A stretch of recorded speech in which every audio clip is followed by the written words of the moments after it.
이제 계시록 4장과 5장 그 천상의 보좌를 향한 경배, 그리고 죽임 당한 것 같은 어린 양을 향한 경배의 모습을 이제 지나서 그 어린 양이 이제 마침내 7인을 떼는 그 자리에 들어가게 되었습니다. 7인을 떼는 이것들도 우리가 큰 그림을 좀 가지고 가면 좋겠지요. 그래서 이 7인을 떼는 계시록 6장 이후에 PPT를 한번 띄워주세요. 6장 이후에 구조들을 PPT 이거 말고 다음에 7인 심판 시리즈가 이제 6장 1절부터 19장 10절에 이제 시작이 됩니다. 그래서 6장 1절부터 17절은 첫째 인부터 여섯째 인이 되고, 중간에 삽입 구절인 막간의 내용들이 또 첨부가 되고, 마지막에 일곱째 인이 나오는데, 그 일곱째 인은 정확하게 뭔지를 말하지 않고 하늘이 침묵하고 나다가 바로 나팔로 연결됩니다. 그래서 일곱째 인으로부터 나팔이 시작되는 것들을 이제 알 수가 있고, 그리고 이것도 여섯째 나팔까지 있다가 또 삽입이 있고, 그리고 일곱째 나팔, 그리고 또 제3의 막간이 있고, 이제 일곱 대접에 대한 이야기, 그리고 이제 그것이 끝나면 바벨론 음녀의 심판, 하나님의 나라, 새하늘과 새 땅, 그렇게 진행이 되어집니다. 그러니까 지금부터 우리는 이제 구체적으로 이 일곱 시리즈라고 하는 일곱 인, 일곱 나팔, 일곱 대접에 대한 이야기들을 좀 나누려고 합니다. 이 일곱 인과 나팔과 대접은 또 어떻게 이루어져 있는지 조금 살펴보도록 할게요. 다음 PPT를 보시면 말 그대로 일곱으로 나누어 우리에게 제시되어지고 있습니다. 그런데 이 일곱이라는 숫자가 계시록에 계속 언급되는 걸 여러분 이제 조금 인지하시겠죠. 교회가 몇 개였어요? 7교회입니다. 그때 교회가 7개밖에 없었습니까? 아니죠. 근데 그 교회는 이 땅에 존재하는 교회들을 대표한다고 그랬어요. 그리고 그 대표하는 교회는 크게 두 그룹으로 나눴어요. 2장에 몇 개 교회가 나와요? 4개 교회. 이 4개 교회의 특징은 뭐예요? 공통된 특징은 외부로부터의 도전, 유혹들에 대하여 그들이 어떤 형편에 처했는지를 살펴보았고, 또 이후에 나오는 새 교회는 어떤 공통점이 있었어요? 내부의 문제들로 말미암아 당하는 어려움들에 대한 이야기들. 그래서 교회가 외부와 내부에서 생기는 다양한 도전들과 유혹들에 대한 대처, 이런 것들을 우리가 함께 살펴보았습니다. 그때도 4-3으로 나누었죠. 4-3으로 이렇게 나누어집니다. 여기 7도 4-3의 형태가 유지가 됩니다. 그래서 보시면 인의 경우에도 말이 넷이 나옵니다. 흰 말, 붉은 말, 검은 말, 청황색 말. 이 청황색은 이제 사망의 이제 이야기인데, 여러분들이 이제 시신을 좀 보셨는지 모르겠는데, 시신이 이렇게 조금 푸르축축하다 해야 되나? 이게 약간 녹색을 조금 띠는 그런 형태가 됩니다. 그래서 그런 색을 이제 이야기하는데, 어쨌든 말인데 그 다음부터는 어때요? 이 4개와는 조금 연관이 없는 그런 이야기들로 구성되어 있죠. 7 나팔도 그렇습니다. 7 대접도 보시면 넷, 셋 이렇게 구분이 되어져 있고요. 그 중간에 삽입되어지는 이야기들이 좀 있습니다. 그 삽입되어진 이야기들은 뭐냐면, 이거 자체가 이제 15장 1절을 보면 이 일곱 시리즈의 성격이 나오는데요. 계시록 15장 1절을 보시면 이것이 일곱 재앙이다 이렇게 말합니다. 그러니까 이것은 일곱 대접으로 인한 그 일곱 대접을 땅에 쏟기 전에 주어진 말씀이거든요. 일곱 대접 전에 뭐가 있었어요? 일곱 인이 있었고 또 일곱 나팔이 있었죠. 이게 모두가 뭐냐면 재앙이라는 겁니다. 뭐로 인한?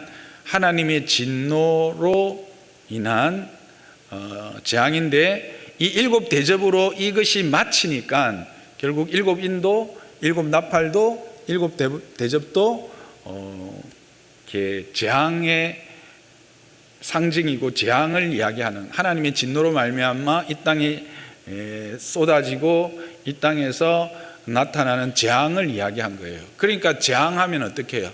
두렵잖아요. 여러분들이 요한계시록을 왜 표기를 주저합니까? 그 안에 수없이 많은 재앙의 무서운 이야기들 때문에 표기를 주저하잖아요. 그래서 그런 이야기들을 진행하다가 그 사이에 막간에 뭘 이야기하느냐 하면 하나님의 일하신 그 백성들, 그가 택한 백성들을 하나님이 어떻게 돌보시는가, 그들에게는 어떤 은혜가 있는가를 이제 이야기하면서 안심시키는 거죠. 안심시키기도 하고 조금 더 심화시키기도 하고, 그러면서 이 이야기들을 끌어갑니다. 그래서 이것도 4.3의 어떤 형태를 이루고 있다라고 하는 것을 일단 여러분 머리에 두시고 이제 본문으로 좀 들어가 보도록 하겠습니다. 그러니까 여러분들 최소한 이제 일곱 시리즈는 일곱 인, 일곱 나팔, 일곱 대접이 있고 이것들은 각각 4.3으로 이루어져 있다라고 하는 것, 그리고 이 3 안에는 이렇게 삽입 구절들이 이 전체 재앙과는 조금 차이가 있는 다른 어떤 이야기들로 채워져 있다, 이런 큰 그림을 가지고 같이 갔으면 좋겠습니다. 이제 궁금하면서도 또 조금은 무서운 이제 일곱 인이 우리 앞에서 떼어집니다. 베일을 벗습니다. 기대가 되십니까?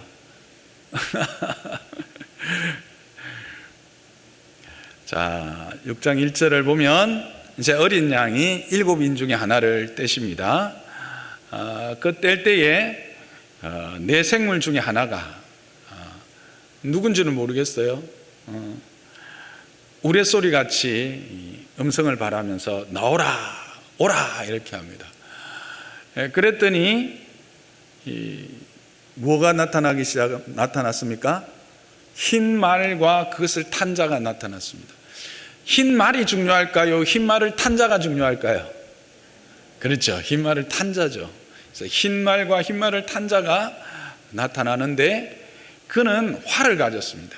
무기로 활을 가졌고 그는 면류관을 받았습니다.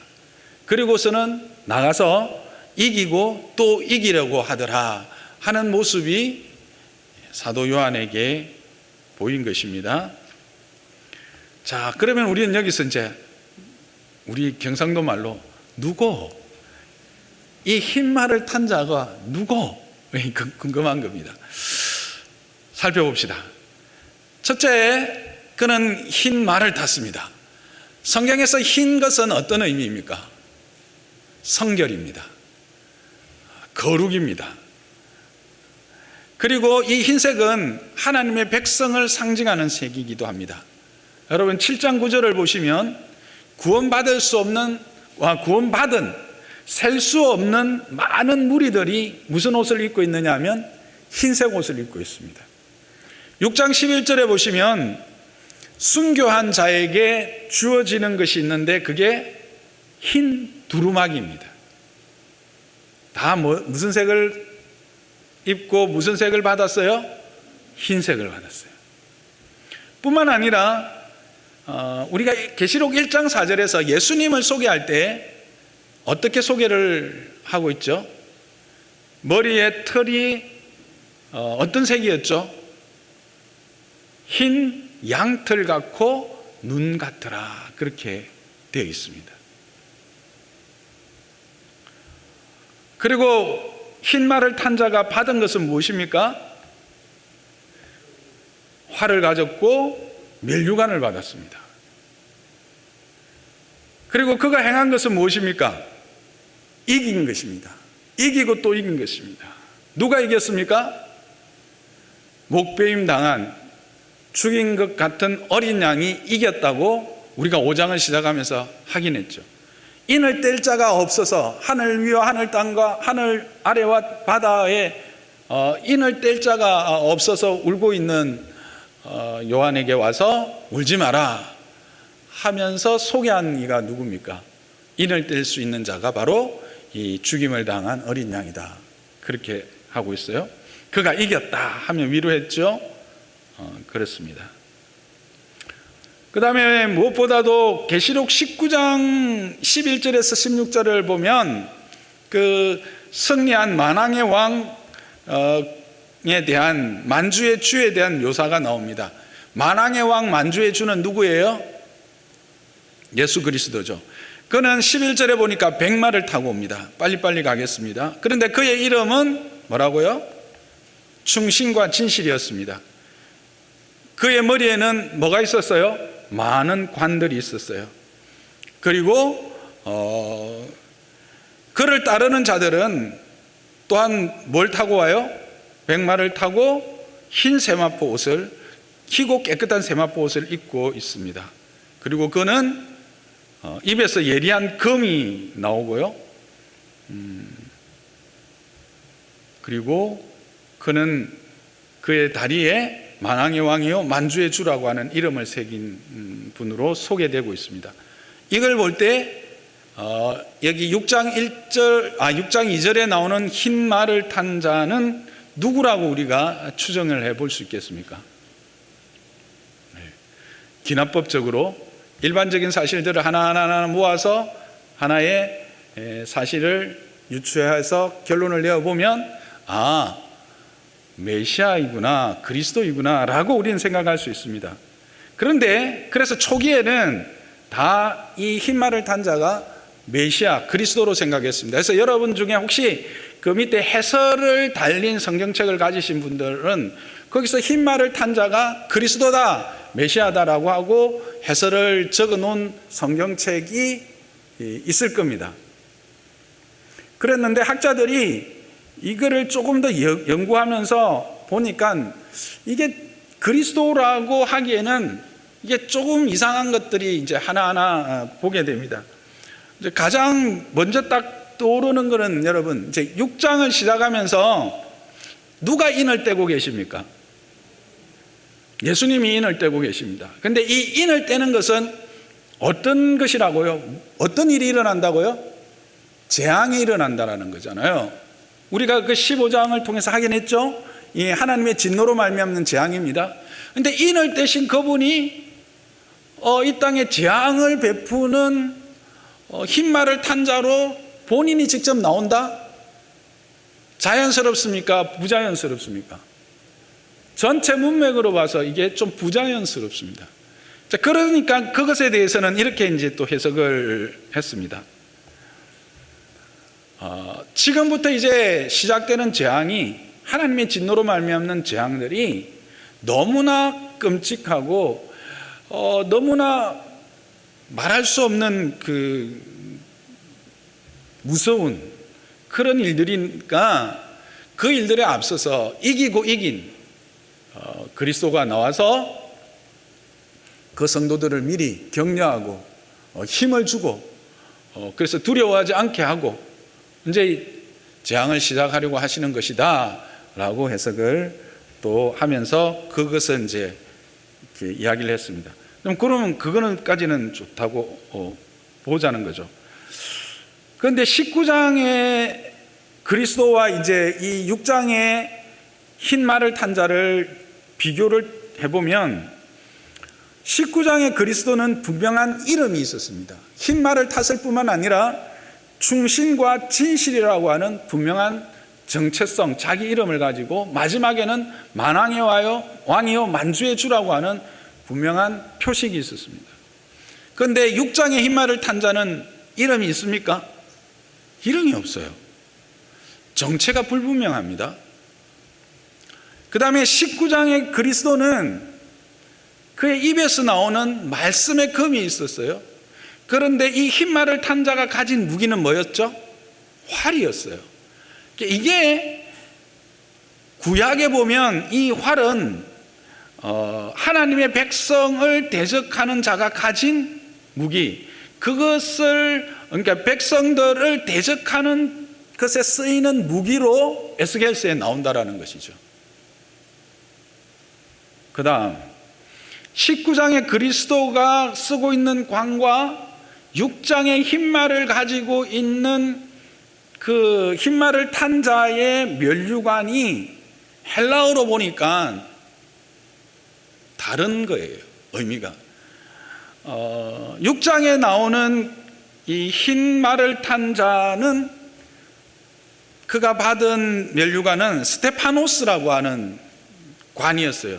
스테파노스라고 하는 관인데, 이 면류관은 물론 왕위를 가진 자들이 쓰는 관이기도 했지만 더 많은 곳에서 전쟁이나 경기에 승리한 자들이 쓰는 관, 그것을 적을 때도 스테파노스로 적고, 또 무엇보다도 선지자들이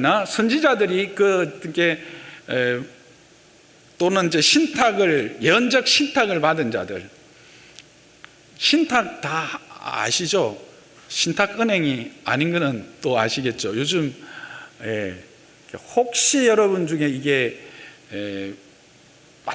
와닿지 않는 분을 위해서 제가 설명을 좀 드리면, 무당이라 생각하시면 제일 좋습니다. 신의 계시를 의탁받아서 어떤 공동체나 어떤 집단에 이 계시를 베푸는 사람, 그게 이제 신탁받은 예언자, 예언적 신탁자 이렇게 표현하잖아요.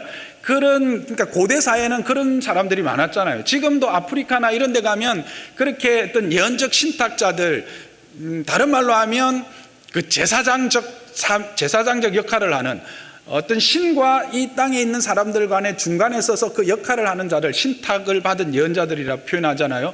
그런 사람들이 쓰던 관을 표현할 때 스테파노스를 쓴 거예요. 거기에 비해서 이 19장에 나오는 그리스도를 분명히 말하고 있는 19장에는 디아데마라고 하는 관을 이야기해요. 디아데마는 왕관이에요. 말 그대로 왕이 쓰는, 이건 오직 왕에게만 왕이 쓰는 관에만 쓰는 단어예요. 그래서 지금 이제 학자들은 이 스테파노스와 디아데마를 분명히 구별해 놓는 것은, 여기에서 이 흰 말을 탄 자가 어떤 존재냐면 선지자인거나 예언적 신탁을 받은 자로서 그 하나님의 그 말씀을 받은 것처럼 자기를 속이는 거짓 선지자의 어떤 그 왕권, 그런 권세를 묘사하기 위해서 요한이 사용한 것이다로 보는 것입니다. 그러면 목사님, 이기고 또 이기는 것은 어떤 의미입니까? 여기 보면 이기고 또 이기려 하더라 이렇게 돼 있잖아요.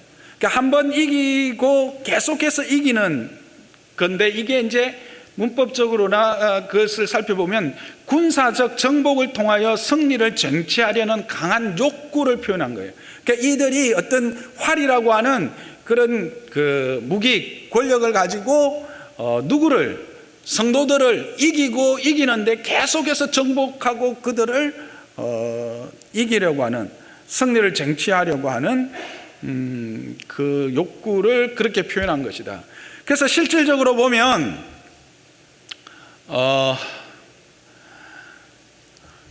그 요한계시록 11장 7절이나 13장 7절에 보면 그들이 이기는 모습들이 나오고 있어요.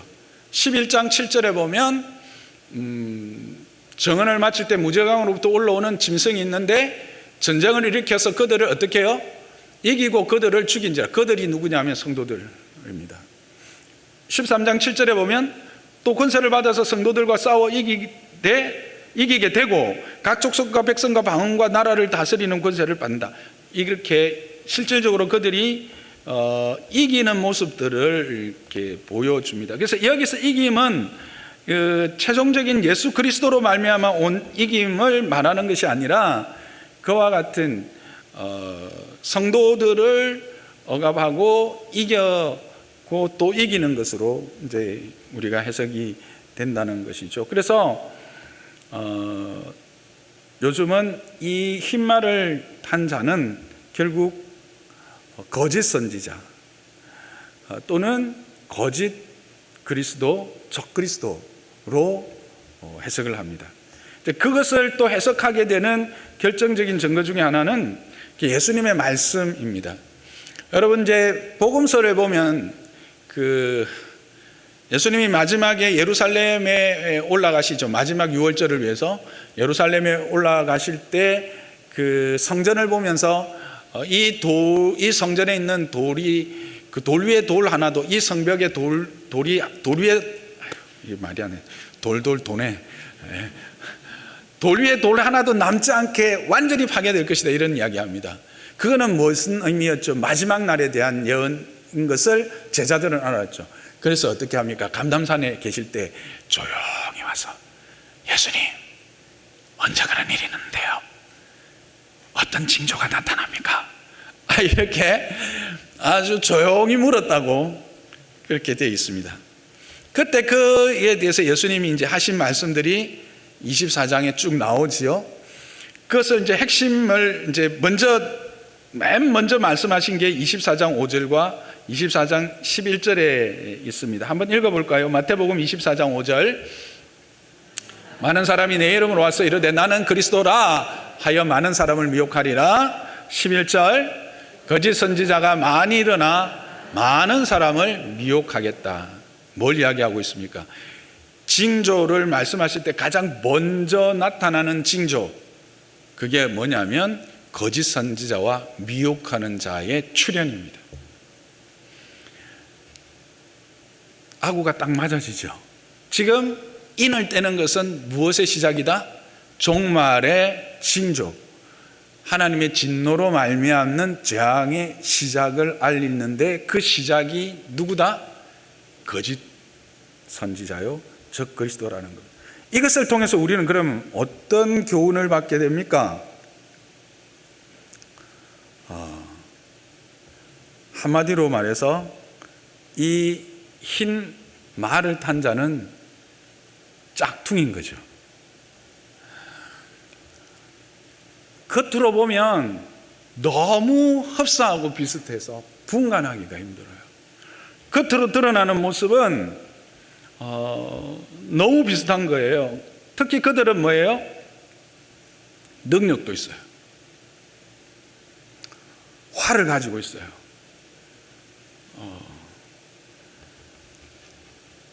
면류관, 권세도 있는 것 같아요.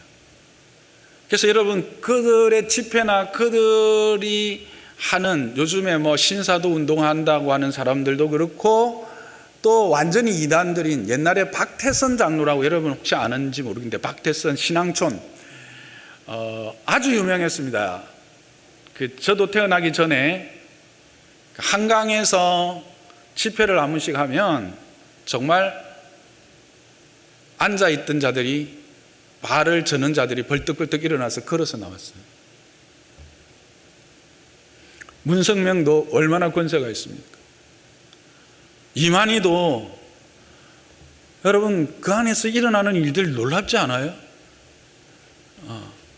그래서 그들이 때로는 이기고 이기는 것 같아요. 그 시대에 보면 야 이게 진짜가 거기 있는 거 아닌가 혹시 하셨던 분들 안 계세요 여기? 그런 모습들이 보인다라는 거예요. 그래서 너무 비슷하고 거기에서 능력도 나타나고 거기에서 어떤 권세도 보이고 실질적인 이김들도 확인되는 거예요. 그래서 어떻게 된다? 넘어가는 거죠. 유혹받는 거죠.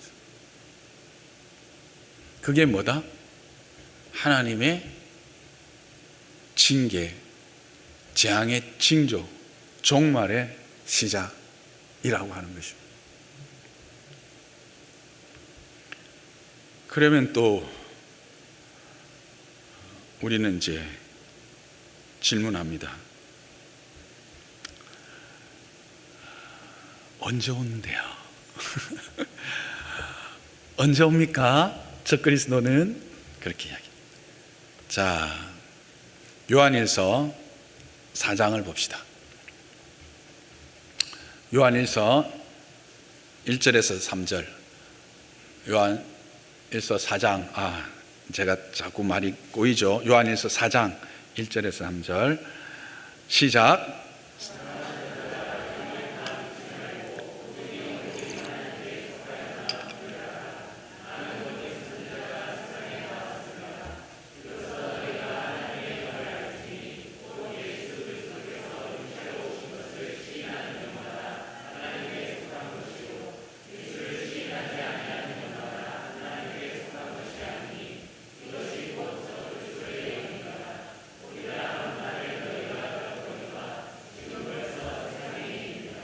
자, 1절에 보면 거짓 선지자가 세상에 나올 것이라고 했습니까? 나왔다고 합니까?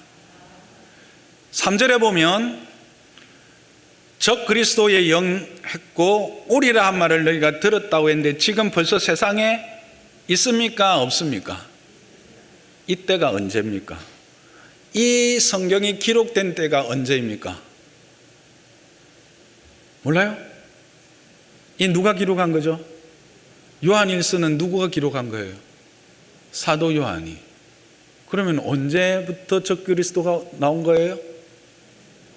예수 그리스도께서 성천하신 이후로, 부활하시고 성천하신 이후로 적그리스도가 나타났다라고 하는 사실입니다.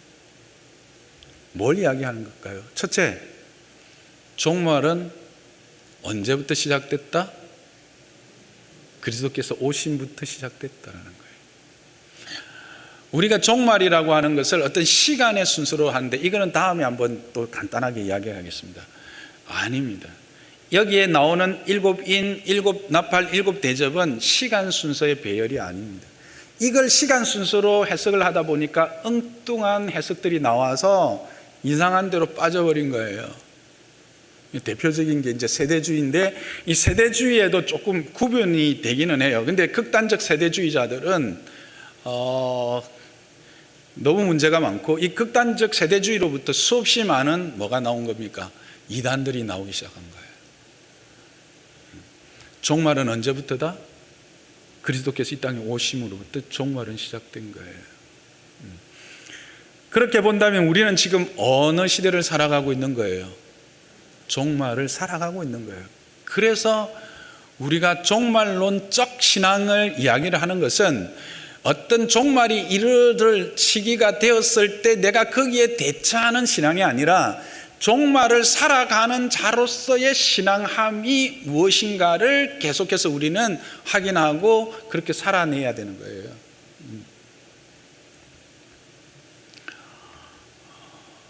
그리고 이것은 모든 그렇게 보면 예수 그리스도의 성천 이후에 모든 시대와 모든 환경 가운데서 적그리스도는 있었다는 거예요. 어떤 형태로 있었을까요? 세력으로 있었고요. 어떤 풍토나 또 시대 정신으로 그렇게 존재한 거예요. 그리고 그 시대들마다 이런 세력이나 풍토나 시대 정신을 대변하는 대표적인 적그리스도를 대표하는 어떤 인물들이 있었어요. 요한계시록이 기록될 때는 누구일까요? 로마의 황제들이죠. 그 이후에 또 이와 같이 수없이 많은 적그리스도들이 나타난 거예요. 그러면 그 배우는 누굴까? 사탄이에요. 사탄. 마귀예요.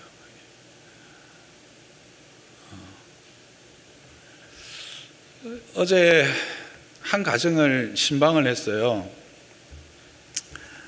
아기가 셋인 아주 다복한 가정인데 막내가 초등학교 이제 올해 1학년 들어가고 큰애는 이제 중3 올라가는 가정이었는데 예배를 드리면서 말씀을 나누고 이제 찬송가를 같이 좀 하고자 이제 좋아하는 찬송이 뭐예요? 물었더니 마귀들과 싸울지라.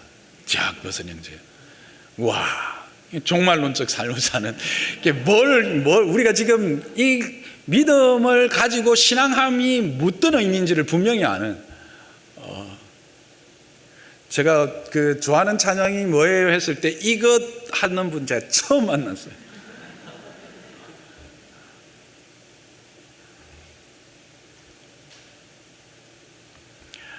그래서 이 종말의 이런 의미는 결국은 뭡니까?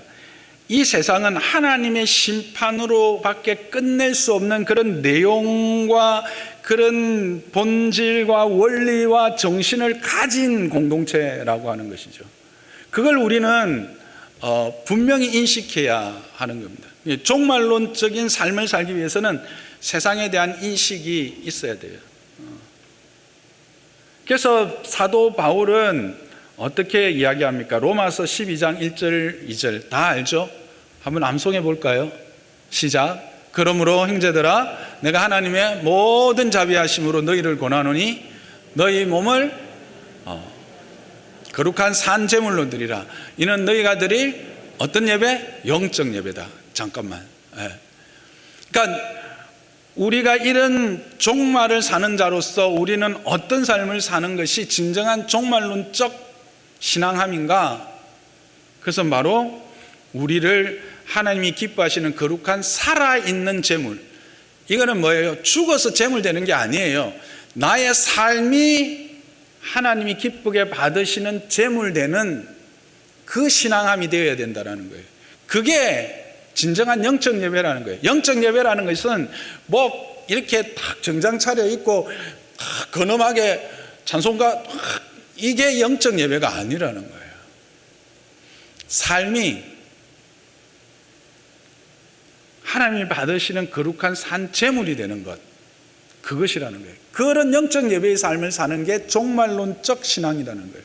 그럼 구체적으로 뭔가 2절이 말하고 있죠. 첫째, 이 세대를 본받지 않는 거예요.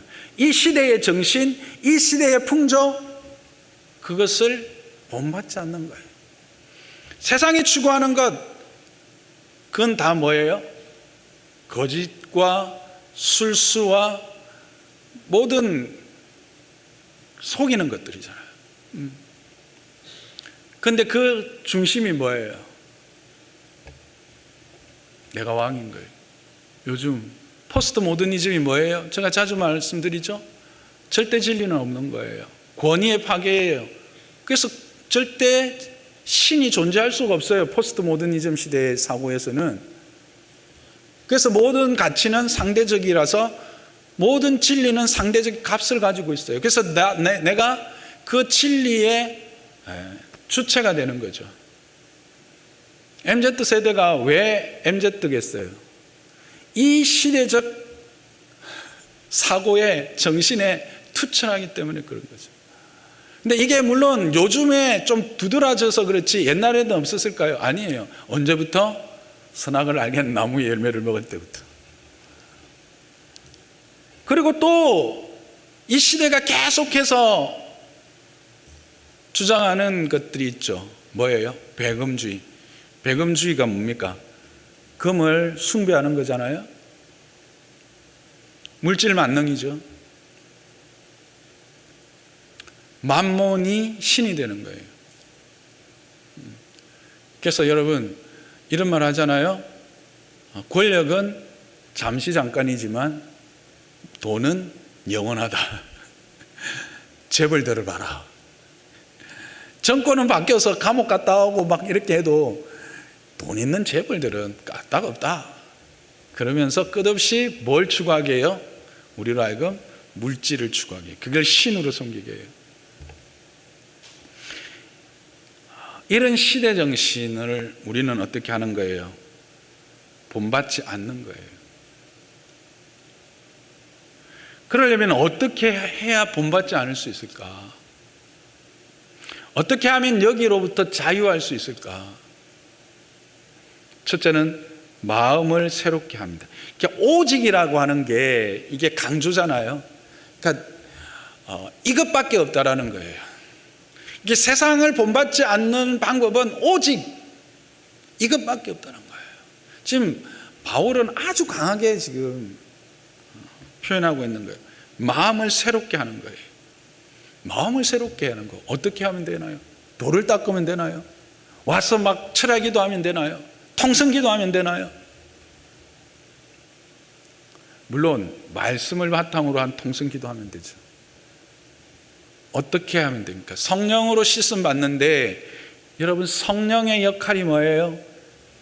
요한복음 14장에 성령을 주신 이유가 뭡니까? 또 다른 보혜사로서의 성령 주신 이유가 뭐예요? 또 다른 보혜사가 이만희 아닌 거 아시죠? 이건 나중에 한 번 더 이야기하겠습니다. 또 다른 보혜사가 오는데 그는 우리로 하여금 그리스도께서 하신 말씀을 생각나게 하고 그 뜻을 깨닫게 해준다고 요한복음 14장 24절, 5절, 6절 중에 분명히 말하고 있습니다. 하나님의 말씀이에요. 말씀의 거울 앞에 나를 세우는 거예요. 말씀의 거울 앞에 나를 세울 때 그 거울을 통해서 뭘 보는 거예요? 나의 연약함, 나의 으그러지고 나의 더럽혀진 모습들을 볼 수 있어요. 그 거울 앞에 서지 않으면 우리는 그 어떤 것도 발견할 수 없어요. 끊임없이 그 거울 앞에 설 때 내 모습을 보게 되고요, 나의 부족함과 나의 연약함들을 확인하게 되는 거죠. 그걸 통해서 내가 나를 고쳐나가는 거예요. 나의 이 흠들을 메꿔가는 거예요. 더럽혀진 것들을 닦아내는 거죠.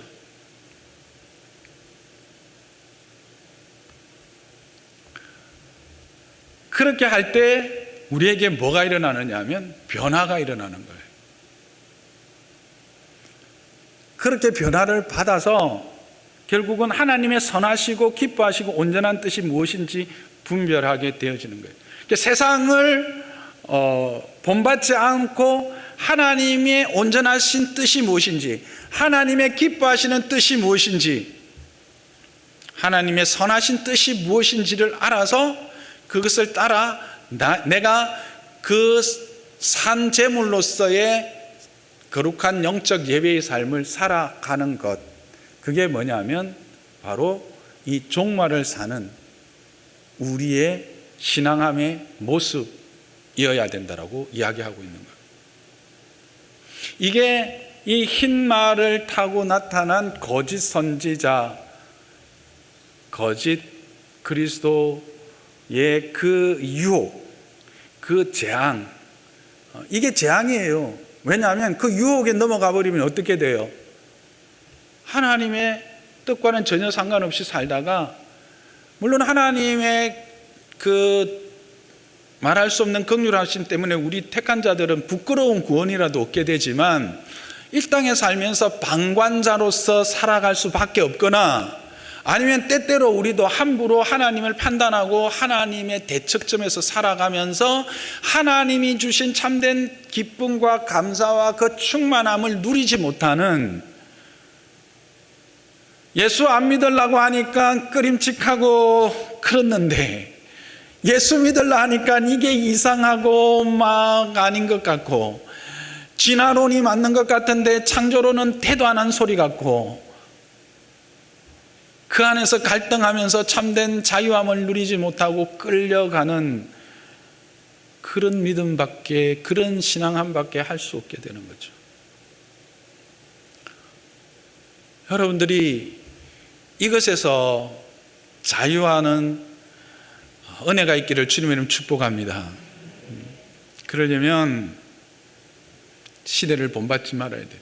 그게 바로 이 거짓, 여러분 뭐 이야기하겠지만 그 누구야, 이만희 그 사람이 주장하는 게 뭐예요? 나는 안 죽는다 하는 거 아니에요. 그래서 사람들 다 왜 거기 갈까요? 죽기 싫어서 가는 거예요. 14만 4천 안에 들어야 안 죽는다고 하니까. 처음에는 14만 4천 채우면 우리는 천국 간다 했는데 14만 4천 채워졌거든요. 왜 안 갑니까? 야, 우리 안에도 가라지들 있다. 가라지들이 있어서 진짜 14만 4천이 돼야 된다 하니까 진짜 14만 4천 되려고 또 길을 쓰고. 여러분, 뭐를 말하고 있는 거예요? 결국 땅에 살겠다라는 거 아니에요? 얼마나 분별력 없는, 얼마나 세상이 가고 있는 것과 똑같은 길을 가는 자들입니까? 조금만 영적 분별력이 있으면 그게 휘말릴 수가 없잖아요. 너무 안타까워요. 그렇게 되는 여러 가지 요인들이 있어요. 그것들은 시간을 두고 충분하게 한번 제가 이야기할 겁니다. 많은 어쨌든 말씀을 정리하겠습니다. 시간도 많이 됐고, 7 시리즈는 하나님의 진노로 말미암는 재앙에 대한 이야기이고, 그 재앙의 징조의 첫 그림은 흰 말을 탄 자의 환상입니다. 그것은 바로 적 그리스도에 대한 출현을 이야기하는 겁니다. 종말의 징조는 적 그리스도의 출현이다. 근데 그것은 그리스도께서 승천하시고 난 이후부터 이 땅에 존재하고 있었다. 그래서 종말은 이미 시작되고 있고 우리는 그 종말 안에 있다. 그렇다면 우리는 이 종말을 어떤 자세로 살아내야 할 것인가? 그것은 바로 우리를 거룩한 산 제사로 드리는 제물의 삶을 사는 것이다. 살아있는 제물로서 하나님의 거룩하심과 의로우심과 그 존귀하심과 그 영광스러움을 드러내며 그로부터 주어지는 그 은혜의 부요함과 풍성함, 그 샬롬들을 누리며 맛보고 흘러가게 하는 자로 사는 것이다. 그러려면 어떻게 살아야 되느냐? 세상에 대해서 우리는 분명하게 반대되는, 세상을 본받지 않는, 세상에 속하지 않는 삶을 살아야 된다. 그러려면 우리는 날마다 말씀 앞에서 나를 새롭게 해야 되고, 그래서 나를 계속해서 변화시킬 때 그 가운데서 하나님의 선하시고 기뻐하시고 온전한 뜻을 깨달아 알면서 그 뜻을 이루어가는 삶을 통해서 그런 은혜를 누리게 된다라고 하는 것입니다. 이것이 오늘 이 첫 번째 인을 뗀 흰말 거짓 선지자를 통해서 우리에게 주시는 교훈이다, 그렇게 저는 봤습니다. 여러분도 이 말씀을 기억하시면서 이 종말을 사는 저와 여러분들이 이 종말의 때에 두려움 없이 오히려 하나님의 영광과 그의 은혜의 부요함을 소망하면서 누리면서 사는 저와 여러분들, 증거하는 자들 되시기를 주님의 이름으로 축복합니다.